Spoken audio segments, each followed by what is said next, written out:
My name is Jon Dawson. I'm a custom builder, as well as, I guess you could call me an off-grid enthusiast, somewhat. What we're doing here is we're building a garden. We're building some planter boxes. If you can see that one off to the side, that's one that we've already created. So we're gonna go ahead and build another, I think 3 or 4 or 5 more, I think. I can't remember how many. But if you guys don't know, so my big thing is trying to be as self-sufficient as possible. Not necessarily because I believe a massive disaster is coming, more because I find it entertaining. I think it's somewhat fulfilling to create something that is sustainable. I think that's an awesome way to approach life in general, and I just so happen to enjoy that process, so that's kind of what I'm doing here.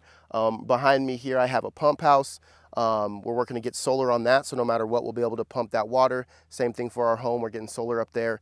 And one of the many steps in this process is creating a garden. So we're creating around 10 planter boxes, I think.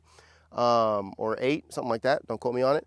And what we're doing is we're creating it with Owens Corning structural lumber. So the reason I've chosen Owens Corning to do this is because it doesn't rot, it doesn't rust, it doesn't bow, it doesn't have all these issues once you set it up. And I think that's something that's very important when creating a garden, is you don't want to have to constantly be repairing wood that's rotting out.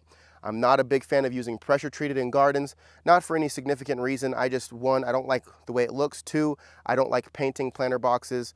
3, why would I do that when I have access to Owens Corning structural lumber? These are 2x12s by 20 footers.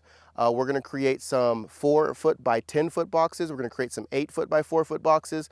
And we're gonna set them all up right here. So what I'm gonna do is I'm gonna go through and I'm going to cut each one of these boards at 10 foot, and then I'm gonna cut another group of boards at 8 foot, and then I'm gonna cut my 4 foot ends to those to create 4 by 8 foot and 4 by 10 foot planter boxes.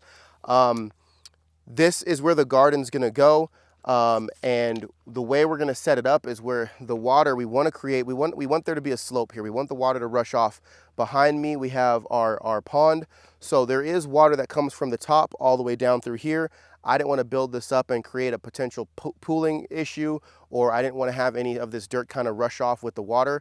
So we're going to leave it the way it is, and we're actually going to level out our planter boxes properly to where they sit level even though the ground isn't level. And that's going to work perfectly. The way I'm attaching these boards together is using Spax power lags.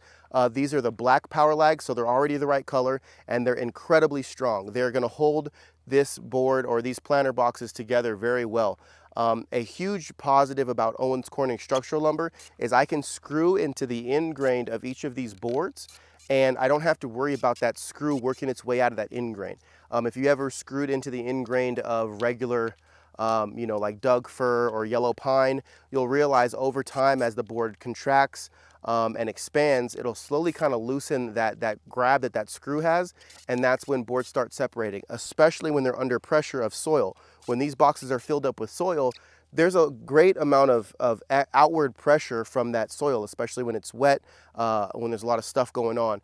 So with the structural Owens Corning boards, the Spax power lags, these planter boxes will literally, and I'm not saying literally as in the literally, I'm saying literally as in the true sense of the word. These boxes will literally last forever. They will be here until I'm ready to take them out of here. And that is one thing that's really awesome, especially when you have compost and great soil. You don't want to have to repair and let all your dirt slough off. You want to maintain the soil that you create in these planter boxes as best as possible. So I went ahead and set these planter boxes up in kind of the way that they're going to go so you can get a visual. We're going to be bringing in some gravel to go under all of this for drainage purposes and to kind of help level out the boxes a little bit. We're going to have a pathway. There's going to be fencing around it, a little greenhouse that's going to be in that spot down there in the middle there. But overall, this is what it looks like, and I kind of wanted to show you guys here. I'm going to show you how sturdy these boxes are. Right now, if this was wood, I wouldn't do this because I would be worried about this joint right here kind of breaking loose and breaking free in the end grain of the wood. But I want to show you, if I pick this box up,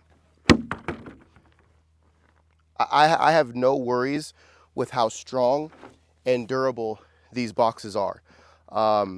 Overall, Owens Corning, definitely a great choice. I'd highly recommend it.